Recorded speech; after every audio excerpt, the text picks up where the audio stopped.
Bonjour les petits calamars, bienvenue dans cette nouvelle vidéo. Aujourd'hui on va parler d'un personnage les plus appréciés je pense de l'univers d'Alien, après évidemment Ripley. Si ce n'est même parfois à égalité parce que le personnage est tellement cool. On va parler du caporal Hicks, interprété par Michael Biehn dans Alien 2. Juste avant, quelques petites informations. Vous allez découvrir le générique Xenolife qui a été fait par Elliot. Je vous mettrai tous les liens par rapport à ses réseaux sociaux. Il m'a fait un générique comme ça qui est sorti de nulle part. Le générique est très stylé, dites-moi ce que vous en pensez. Et aussi, quelque chose se prépare dans mon patelin à Béthune, puisque nous sommes en train de réfléchir à l'organisation d'une soirée alien, animée par votre humble serviteur, au bar Nautilus de Béthune. Je vous dirai ça, je vous apporterai ça, enfin, je vous dirai plus d'infos par rapport à ça. En attendant, je vous laisse découvrir le générique et la vidéo. Bonne vidéo, les petits calamars.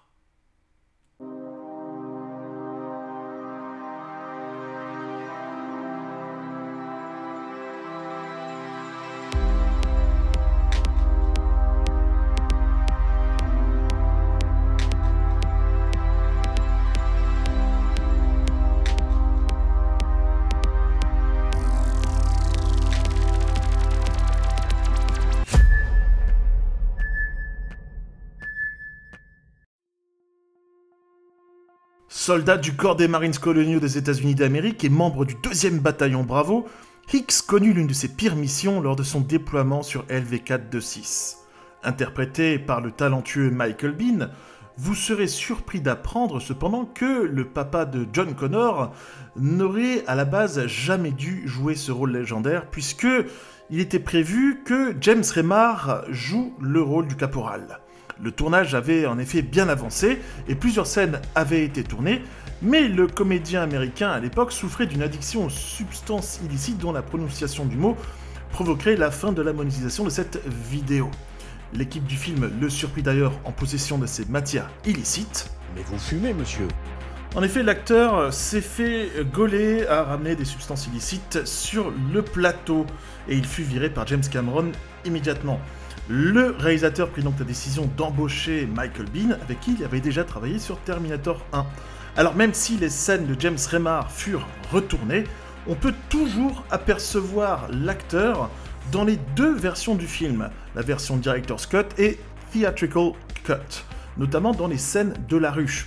Mais l'acteur étant filmé de dos, il est impossible de le reconnaître.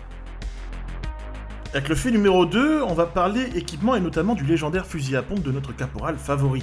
Eh bien, le saviez-vous, mais à la base, ce fusil aurait dû être l'inspiration du modèle de fusil à pompe que les joueurs de Doom 1 et 2 auraient dû utiliser dans le jeu vidéo.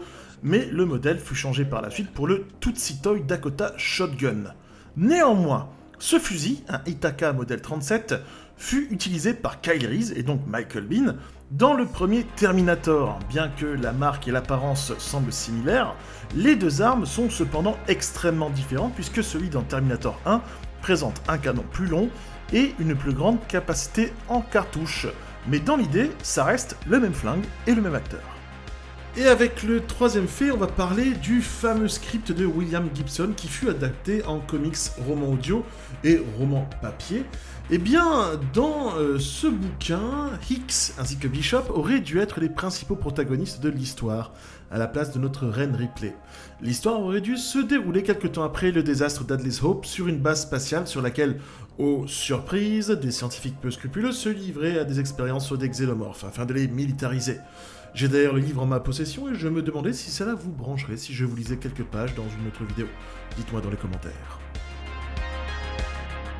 Alors oui, même si dans le canon officiel, le caporal Hicks est bel et bien mort, dans les univers étendus, vous l'aurez compris, il est tout à fait vivant. Pour faire simple, dans les comics, Hicks finit par retrouver Newt après plusieurs années de recherche dans un institut psychiatrique. Il parviendra à la faire sortir de là, et le duo se retrouvera au cœur des événements de Earth Wars, le comics dans lequel notre bonne vieille planète bleue se voit être envahie par les xénomorphes. Newt étant adulte, il n'est cependant pas question de romance entre elle et notre caporal, et Hicks agit avec elle comme un grand frère, une sorte de gardien, un ami proche. Et je vous recommande chaudement la lecture de La Ruche Terrienne, j'en ai déjà parlé plusieurs fois, car même si les noms des protagonistes sont différents pour des raisons de continuité avec Alien, puisque le livre était sorti peu de temps après eh bien Alien 3, le bouquin parle clairement de Newt et de notre caporal favori. Et pour le dernier fait, eh bien, X aurait dû également faire partie intégrante de l'histoire d'Alien 5 aux côtés de Ripley. Sa blessure reçue lors de l'évacuation d'Acheron l'a toujours grandement défiguré, et les univers étendus, d'ailleurs, nous dépeignent un X brisé après cette mission. Désavoué par sa hiérarchie, ayant une tendance pour la boisson, cynique, sarcastique, hanté par ses cauchemars, il est rongé par la culpabilité de ne pas avoir pu sauver les membres de son escouade. Un sentiment souvent ressenti d'ailleurs par des militaires revenus de théâtre d'opération. Et voilà les petits calamars, c'est la fin de cette vidéo sur le bon vieux Caporal X. J'espère qu'elle vous aura plu. N'oubliez pas de partager, liker, commenter et abonnez-vous. J'ai besoin de vous les calamars, car YouTube est un peu pénible en ce moment, avec les fameux plafonds de verre au niveau des abonnements et des vues. C'est toujours très très chiant, l'algorithme est vraiment très très casse-couille. Donc voilà, un petit abonnement ne fait pas de mal. Dites-moi ce que vous pensez aussi de l'idée du podcast dont je vous parlais dans la vidéo précédente, si ça peut vous intéresser. Et encore un grand merci à Elliot, qui fait partie du groupe Die Monroe Die, qui vont sortir un EP l'année prochaine, je pense. Il m'a fait écouter ce qu'il disait, c'était très très sympa. Merci à toi, mec. Son générique est absolument fabuleux. Dites-moi ce que vous en avez pensé aussi dans la vidéo, dans les commentaires. Et puis voilà, aussi comme je vous avais dit dans la vidéo précédente, on réfléchit à une soirée alien au bar Nautilus à Béthune. Donc si jamais ça se fait, eh bien je reviendrai vers vous avec plus de détails. Et on se retrouve, les petits calamars, très vite pour de prochaines aventures. Merci à tous de votre fidélité, merci d'avoir regardé parmi tout ce contenu merveilleux sur internet, et merci d'avoir dédié votre temps sur ma vidéo. Et on se dit à très vite. Bise, c'était Xenolife.